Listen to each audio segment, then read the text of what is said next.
first and foremost, we're going into an age where reality and buyout pictures, about people's lives and stories and reality TV, that's where it's at right now. And I'm not a big film person as far as go make a film, get it on the network, and then make some money, because that's not how you make any money in Hollywood, basically. Because if you have $100,000 budget and you don't have big name actors like Will Smith, Kevin Hart, of course you're not, because that'd be your budget right there. So when you have people that are not at that level, then of course you're going to have people, of course, that are not that big, but you want to tell a great story. And unfortunately, everybody wants to put your film up to the Tyler Perry's, to the 50 Cents. And as we know, those are big budget films. They do what they call ADR, to where they redo all their voiceovers. Independent filmmakers don't have that luxury too. So if you're a filmmaker that's doing a film for like $5,000, $10,000, and you can get it on Tubi or you can get it on Prime or something, then by all means do that, because you're going to make your money back, get your name out there. But don't try to do $100,000, $200,000 budget film and get on those platforms, because you're never going to get your money back. You're really not, because the system is not set up for you to make and generate the income that you deserve. So let's say if you go ahead and have a budget of $150,000 and you have investors you get that from, you got to pay those people back. You're not going to get your money back right away. So when you put it on the film, basically it's on a quarter-based system for Netflix, Amazon, for Paramount, and Tubi, if you're lucky to land on those things. So once you land on those things, it's going to take you 6 months before you see your first distribution check. Now, it could be great. You can make some money, but are you going to pay that 150,000 back right away? No. So most investors are going to want that money back.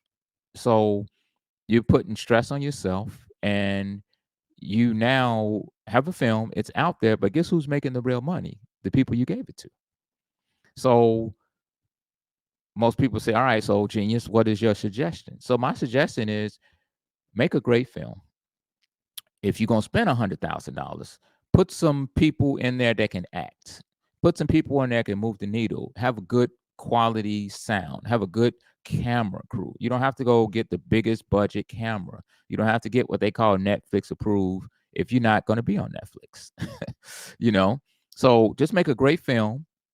Take care of your people. Pay your people, and use that money for other things that are important, like marketing, for branding, getting your website out, creating buzz for the film, doing a tour, going around to different cities and radio stations, and you're using the money for travel to let people know what you're doing. Make sure you try to get some marketable people on your project that have some type of following. As we know, we're in a TikTok, media, Instagram, Facebook, so where you can find people that are filmmakers, content creators, or just people that will move the needle to let people know about your film. Grab those type of people where you don't have to spend, hundreds of thousands on your budget. And now you got people that's moving the needle. Then take that film once you complete it, and shout out to anybody that completes a film, first of all, especially a feature film, because it's very hard. Shorts, I respect people that do shorts, but it's nothing like having something completed, because you have the answer to the test. Now, I know this a lot for a lot of people, but I'm going to break this down. When you finish your film, you put your money into it, you got to pay your investors back, you have a great project, but first thing, the big boys, the Netflix, the Amazons, they're going to say, who's in your movie? What kind of music do you have?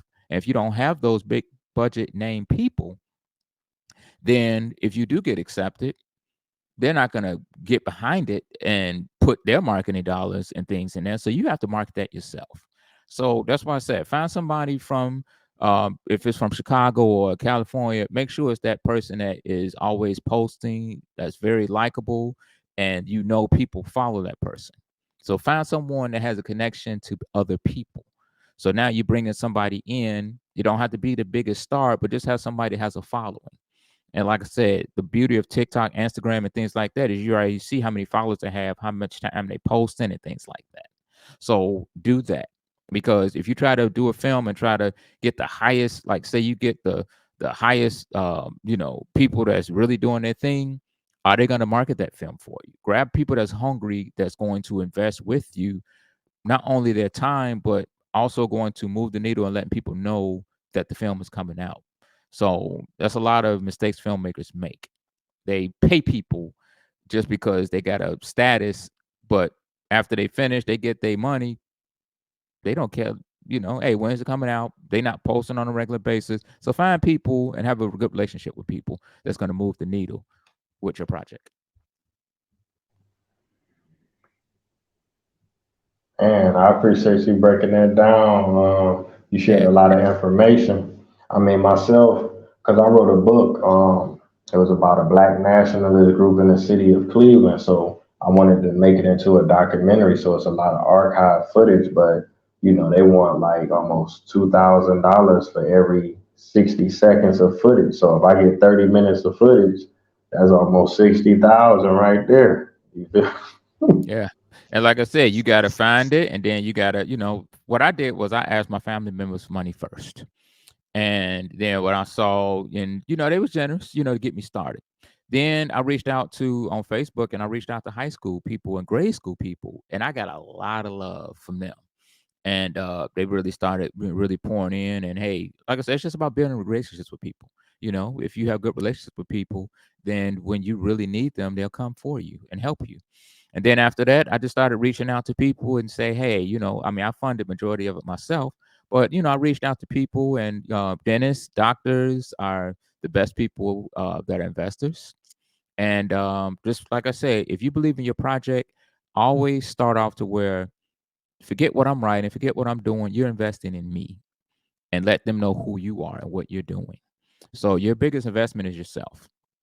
So my biggest thing is do what you love, put your heart into it, but make sure you treat people good to where they're going to want to continue and go that extra mile for you. As I mentioned, after the film is done, that's when the hard work comes. When you're marketing your film, you're getting the film on a platform. Yeah, you go ahead and put your film on YouTube.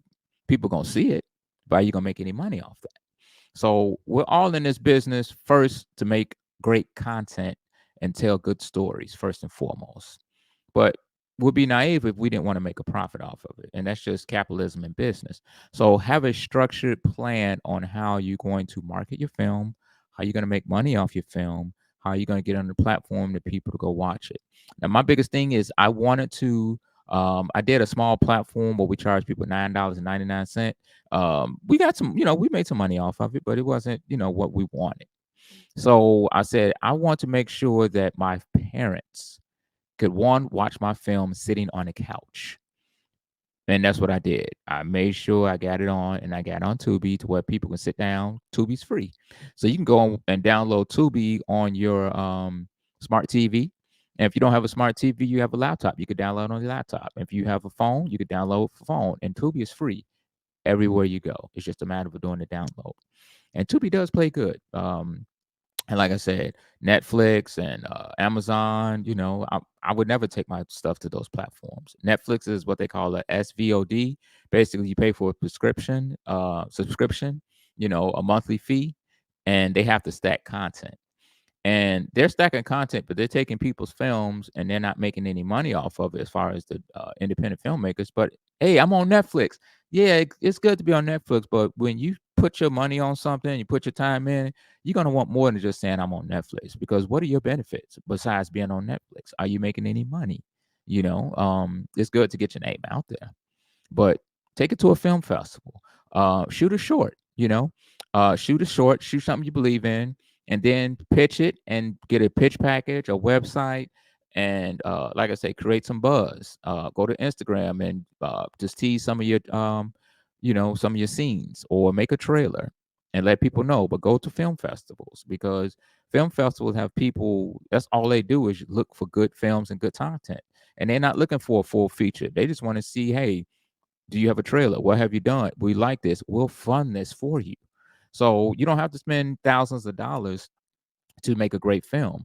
You could just do film for 2, 3 days and get a bunch of friends and just have a great concept that people want to see. Then put all that together, like I say, with a good pitch pack or website.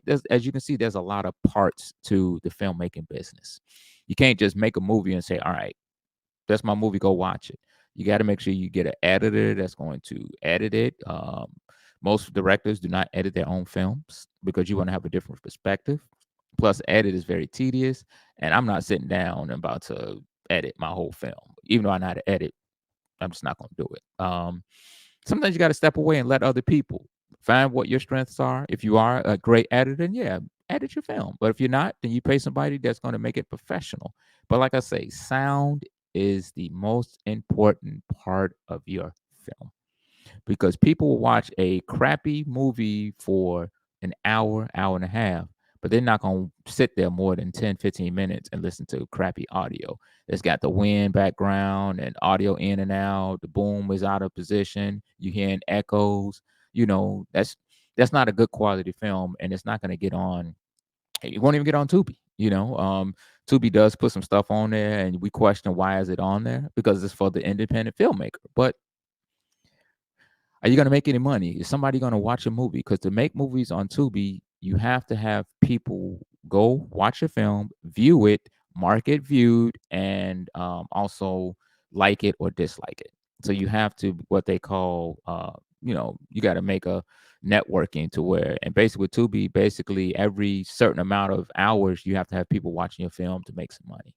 So if you don't market film and tell people about it, it's just gonna get buried on Tubi, and you have to actually go and search it. Now, if your film does well on Tubi, then it's gonna go to where it's called new release. It's gonna go to where it's saying most popular. It's gonna go and say things like that to where it'll move to the front of the because Tubi's got thousands of films.